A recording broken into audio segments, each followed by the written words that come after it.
우리 경제의 버팀목인 수출이 2달 연속 감소했습니다. 2년 3개월 만입니다. 수출의 20%가량을 차지하는 반도체 수출이 크게 줄었기 때문입니다. 연말부터 나온 어두운 수출 전망이 현실로 나타나고 있습니다. 홍성기 기자가 보도합니다. 지난달 무역 수지는 13억 4천만 달러 흑자로 84개월째 흑자 기조를 유지했습니다. 그러나 수출만 놓고 보면 지난달 수출액은 463억 5천만 달러로 1년 전에 비해 5.8%나 줄었습니다.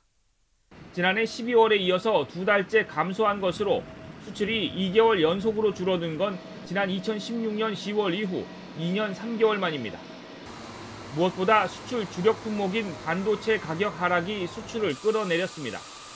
반도체 수출은 액수로만 보면 지난해 9월 124억 달러로 정점을 찍은 뒤 하락세를 거듭해 지난달에는 74억 달러까지 떨어졌습니다. 지난해 같은 기간보다는 무려 23%나 줄어든 수치입니다. 또 국제유가가 떨어지면서 석유화학과 석유제품 수출액이 줄어든 것도 전체 수출 감소에 영향을 미쳤습니다.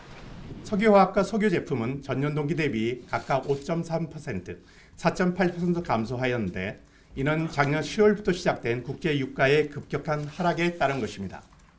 정부는 대외적으로 주요 수출국인 중국의 경기 둔화와 미중 무역 갈등 같은 통상 여건도 수출 감소에 영향을 줬다고 설명했습니다. 지난해 하반기부터 제기된 여러 가지 어두운 수출 전망이 그대로 현실화하는 모습입니다. 상대적으로 최근에 중국 성장률을 보면은 성장세가 좀 안 좋아질 것으로 예상이 되기 때문에 그런 것을 봤을 때 전반적으로 수출 경기가 더 악화될 가능성이 존재한다고 봅니다. 정부는 반도체 가격과 유가 회복이 예상되는 하반기에 수출이 개선될 것으로 보인다며 이번 달 안에 부처별 수출 대책을 모아 수출 활력 제고 방안을 내놓겠다고 밝혔습니다. YTN 홍성기입니다.